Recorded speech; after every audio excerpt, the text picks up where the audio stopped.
Welcome back to Sit Down, We got to think of a name. Brick Wall Podcast. Stretching. Stretching, that's what you want to talk about? Yeah, let's Okay. do that first. All right, cool. So people think stretching is the cure, right? Yeah. I just gotta stretch more. I've heard that like 1,000 times. I just need to stretch more. Yeah. But people are stretching all the time. So if stretching worked, then everybody would be pain-free because everybody's stretching. Yeah. They're constantly stretching all the time. Pre-workout, post-workout, Just stretching. throughout the day. People will say that they need to do more yoga, which is essentially stretching. But why is it not working? That's the question. Ooh, that's an intro right there. Or do people even know? Okay, what do you got? Why do so many people think stretching is the answer to every ache or pain? So I think there's a couple answers to this. I think one, I don't think stretching's like satanic by any means. So if like I say anything that makes it sound like it's bad or like isn't the answer for everybody, I'm not trying to come off that way. I think where a lot of people love to stretch and why they love to stretch is because it feels really good. And I think like that's literally one of the biggest answers for it is like people in like this fitness world get so caught up in sensation that when they pull their arm across and they can actually feel stuff, they love that feeling. And then they don't even correlate that to necessarily them feeling good a few hours later, but they correlate it to, oh, this makes us feel better in the short term, but not necessarily the long term. And like the people that me and you see usually are looking for more pain relief or ache relief in the long term, which stretching doesn't always accomplish that mission. But I think like for the first time in, a long time, people stretch, and for that moment they feel good, so then they associate that with like, oh, this thing is the answer for me. Because like if somebody's been dealing with pain for, let's say 20 years, and for this 5-10 seconds that they're holding a stretch, they actually don't feel that pain that they experience and have been experiencing over the last 20 years, like that's like their crack pipe for that moment. Nice. If that makes sense. Yeah. It's a temporary but immediate dose of, that feels good. Yeah. Which can be fleeting, be it 10 minutes, 15 minutes, 20 minutes later, it's the same. Yeah. It's like caffeine. We're both caffeine guys, right? Like we'd both like to have more energy. I think anybody watching this would love to have more energy, right? And so what caffeine does is you drink it, and then for a short period of time, you're like, ooh, I got all this energy. But like, do you really have that energy? Or did this thing that you just took or drank or whatever, did that just give you temporary energy? The same thing with stretching. Like stretching is giving you temporary relief for potentially a bigger problem that you have going on. Yeah, and so I think there's research now, which I wish I could cite it, but I'm not that smart. But I know there's research that has shown with athletics that, we'll say like passive stretching, which is just like the hold my arm thing like this, before participating in whatever the activity is, has led to a higher risk of injury than some kind of active thing where we're using muscles to get to positions. So there's like this, and again, there's a lot of science to it, and I can't quote it because I'm not that smart, but there's like a central nervous system thing that happens when you like hold this position of like, let's say this thing's tight or whatever, and then you hold this stretch, your central nervous system then goes, oh, we took that thing there and it makes it feel better. But we didn't actually use any kind of contraction to get there. So then when we participate in a sport, well, we have to use muscles to get to that position. But now that we have this like, we'll just say like fake taking this thing there, but if it can't go there with contraction, that's where we see like injury risk, sprains, whatever, tears happening. So the research has shown that like active stuff is better before sport. But if I could speak just upon my experience, which I think is, you know, the most valuable thing, right? Is just like what I've done and what I've seen with clients.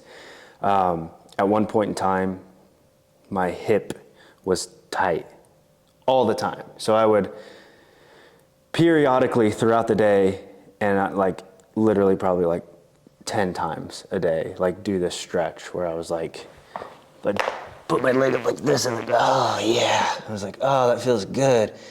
And it would feel good for that 10 minutes or whatever. And then I'd have to do it again and I'd be like, oh yeah, that feels good. But it was just like, it felt the same. Like it never improved the sensation of like my hips tight ever. It was just like that temporary thing. And until I was like, okay, well, this isn't like doing anything anymore. And actually like looked through a different lens of like, can I like use muscles around my hip and like take my hip through this thing? What happens then?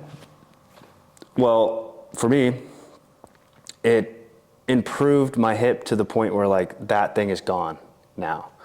And so then that created, you know, the experience itself of doing that was like, oh, well, maybe there's more that we can do than just hold a stretch. And I've seen that with clients too, of like, the stretch doesn't last. Yeah. So taking something through this active thing is what creates the longer term relief, even though, and we're in a society now where it's like, we want that shit right now. Yeah. So it's like, if I can hold this stretch for 10 seconds and it feels better, people just tend to do that versus like, you know, thinking about it and like, oh, I got to do this, whatever this thing is, and I got to do it every day until it feels better. It's just, it's a longer term play that. And it's harder to do that. It's relatively easy to put your leg up here and push down and lean. You could watch TV and do this all day and be like, oh, this feels good. But then as soon as you go back to watching TV, your hip goes back to shit. And so like the difference of what like you were just explaining and like where my mind went was the difference between like active versus passive. And people have a hard time realizing this, that the stuff we do in the gym and the contractions that we're going through in a gym is a stretch. Like there's really no way around it. Like if you were gonna stretch your hamstring, like you would try to pull your leg up, or you know, you'd probably bend over and like touch your toes or something like that. But this position right here is the same thing as a seated leg curl. This right here is the same thing as a lying leg curl. If you go back to this position, this is the same thing as the bottom of an RDL. So all of it is a stretch. But the difference is like, are you actively getting there or are you just getting shoved into a position? Because those are very different things compared to you owning a position and you actively getting there versus you just taking your hand or a band or whatever and just shoving yourself into a position that you might not have access to otherwise of pulling up your leg. And I feel like that's a really hard like mentality to like break out of in the gym, because I mean, we're stretching and we're shortening things in the gym all the time. Like there's lengthening and shortening. Yeah.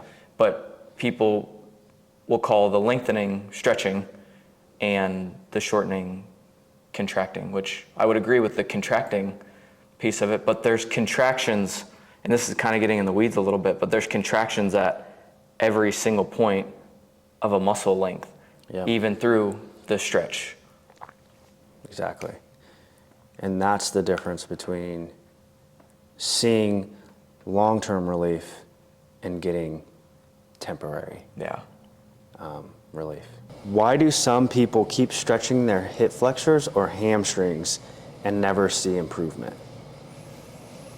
So this one's tough to answer, but I'm going to try to give like what I can.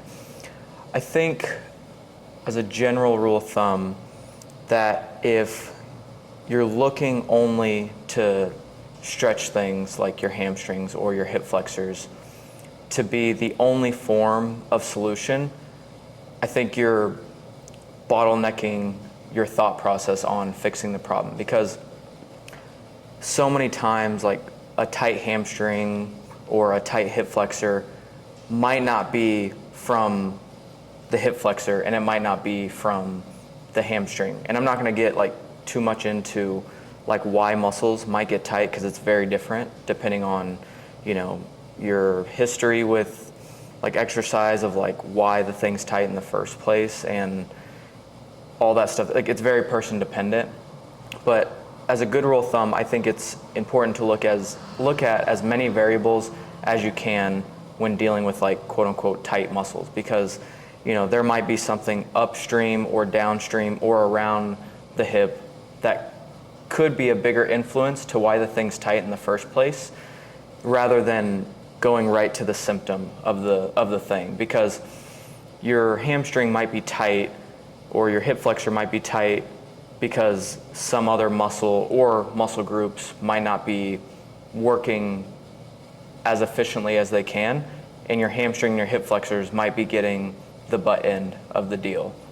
So while the symptom might be there, the actual problem could be elsewhere.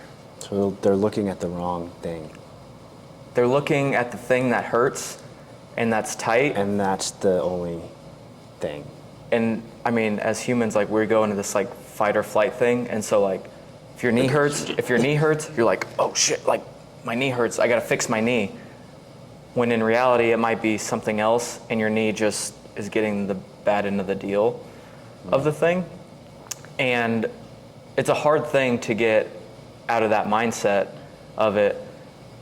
But like, it sounds crazy, but like I've trained people and like their knees been hurting and they've had experience like where they have pain in like the front side of their knee. And the first thing I'm gonna look at is usually some like ankle or hip stuff. And then people get all like, wait, but it's my knee. I'm like, yeah, I know it's your knee. But like, I wanna contract some other stuff upstream that could potentially be influencing that. And like sometimes they'll do some internal, some external rotation, some ab and adduction, and then like they'll stand up and they'll be like, oh, my knee doesn't like hurt anymore.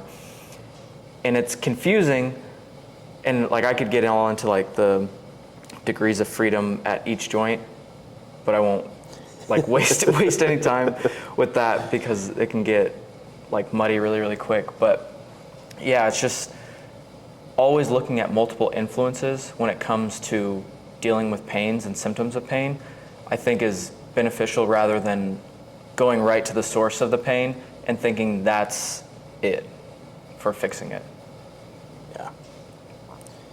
Yeah, I think like a helpful thought process for me recently has been like, okay, what things or positions cause pain? Like where do we feel the pain? And then looking at the position or movement, like what's happening, you know, and then being like, okay, so if it hurts when we do this, like what muscles are involved in that thing? What happens if we challenge some of the stuff that is meant to help that thing, and then does that improve the pain?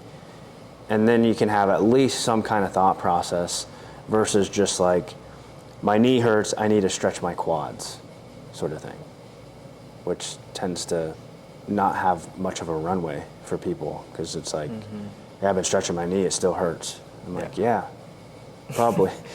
Have you tried something else besides keep shoving your knee into knee flexion? Yeah. Maybe you shouldn't do that. Yeah, and I mean, this is kind of what you were just talking about, but I almost look at navigating through pains as like a big puzzle. It's like, how many puzzle pieces can I like figure out to try to put this whole thing together?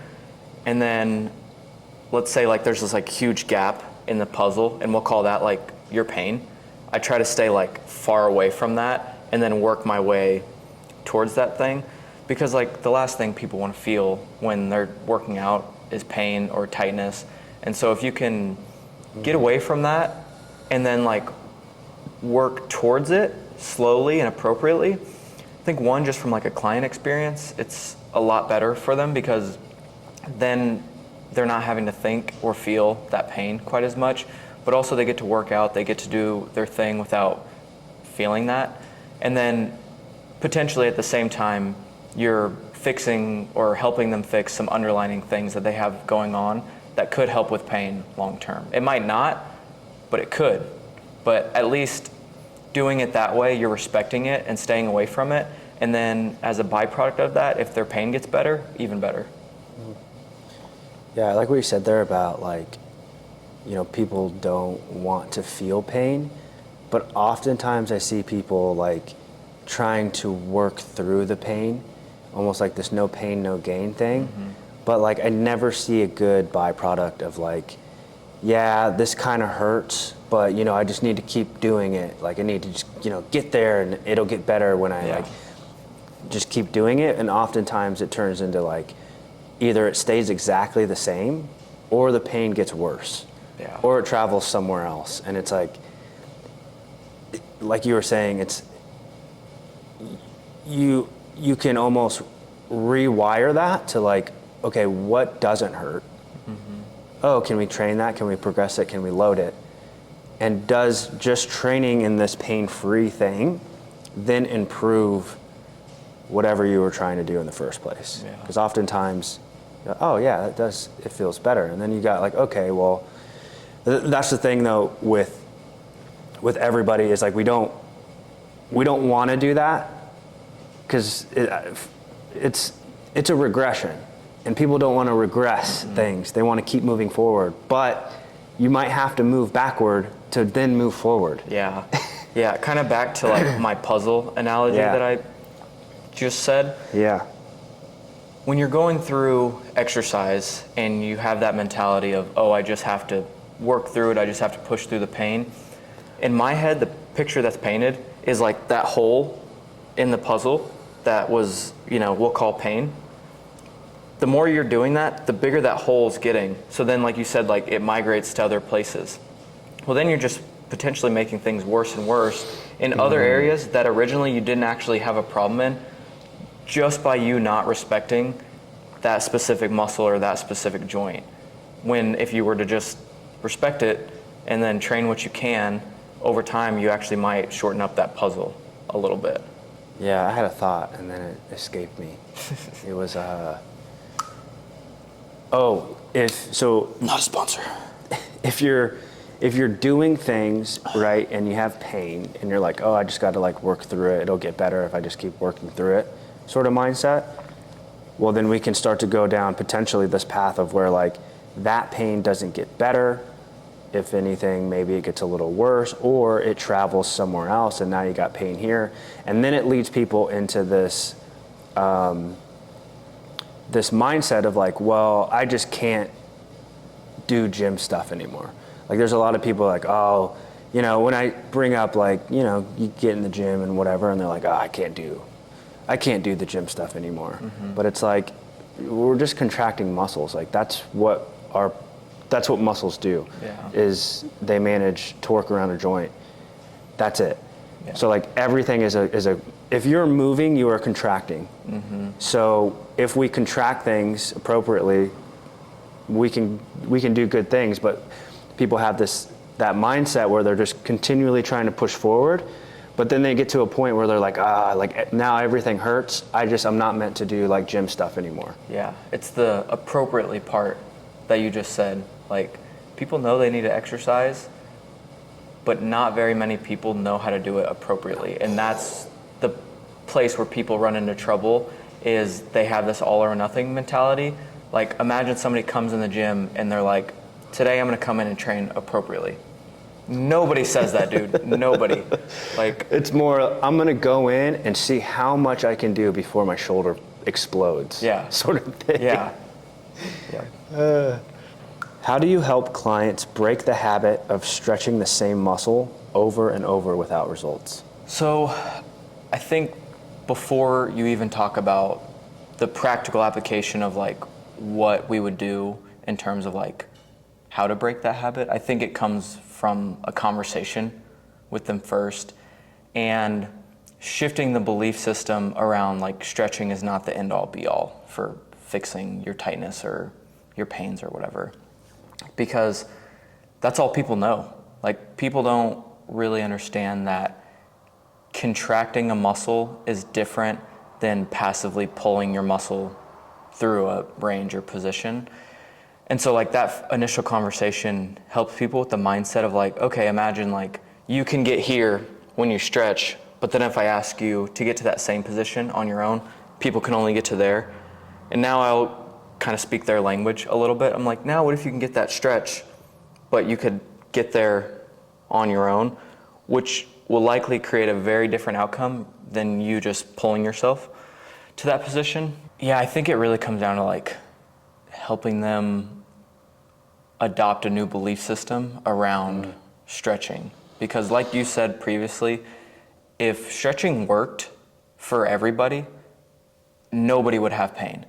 And we would be out of jobs, and PTs would be out of jobs, OTs would be out of jobs, because everybody's stretching. Everybody's Googling and YouTubing, like, what's the best stretch for my hamstring? What's the best stretch for my hip flexor? And then they're doing it over and over and over again, but they're still not seeing or feeling the results that they want to feel. And so that by definition just means that that might not be the answer for you, and that there might be this new way to do it. And how I personally go through it is figuring out like where people can actively get to. So like I'll use the arm example.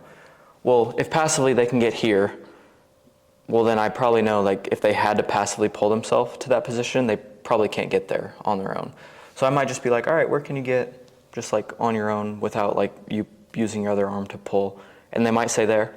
And I'm like, okay, cool, we'll just hold that and see if you can find some muscles around this area. And then I might say, you know, can you go like a little bit farther? And then they might be like, oh yeah, I can get like an inch or two farther. Well, there we just worked mobility and we just stretched, but not in the same way or context of what they were thinking was right for them, which I can't say definitively if that is going to work better, but it's a new lens and it's a new option for them, because obviously this thing at first wasn't working for them. So it's just introducing a new way of doing it. And if that yields less pain and better results, then that's great. So how do you help clients break through the habit of stretching the same muscle over and over without results? So you can't, what was that quote of like, you can't, if you force someone to believe, fucking totally destroyed that. Like if you force someone to believe something, that they won't believe it. What was that? Oh, yeah, I know. You can't, if you force somebody to believe something else, they're still going to believe what they believed before. Yeah, but it's like, it's better than that. It's like the idea of like, people don't believe things that you tell them, people believe the things that they tell themselves. Yeah. That's one, I don't know. One if that's way exactly, to say it. So like my way of like helping people change like their belief system about something is just questioning the thing. So like if they're like, I just need to stretch more, well then I'm going to say, well, how long have you been stretching? I stretch all the time. Oh, and it still feels this way? Has it gotten any better? And they're like, well, I guess not. So is it working? Well, you know, to like connect the dots of like, well, I guess it's not doing what you want it to do, so maybe we should do something else. To then like spark this thing of like, hey, maybe there's something else that you could try to do. And if the real sauce in it is if they do something else, like the contraction thing, and they do see some relief, and then they're like, oh. And then because they've programmed themselves of like, I need to stretch more. So then after they contract the thing and they're like, oh, that feels better. And then they go, so I just need to like keep doing stretches. And I'm like, careful. Careful with that word right there. No. Yeah. Like that wasn't a stretch that you've been doing. That was different, right? And they're like, oh, yeah. And then, and there's like deer in the headlights, like, so I shouldn't stretch? And I'm like, it's different. Like, Yeah. you need to take muscles to those points where they can go instead of just pulling yourself to points. Yeah. That's what's going to help you like make some more progress. And then I always love the getting up in the morning. So like when people get up, they, and I go like, what's that? Oh, I'm stretching. Are you? What are you doing back here? You're contracting everything. And just like when a dog gets up and does this whole like thing, like you're contracting all these muscles to then go, oh yeah. Like you're not like, hold on, I'm out of bed, I need to do this thing. You know, like we actually, like we contract stuff. Yeah. And then we're like, oh yeah, now I can move around. So it's like, were you stretching there or were you actually like contracting? Right. And then it's like, wait a second. I think too, like I'm gonna get like a little bit nerdy on this one. Okay. So like when you're sleeping, we'll use the example that you were sleeping. People sleep and they're curled up in their bed and they have this like pillow in between their legs and they're like hunched over and everything.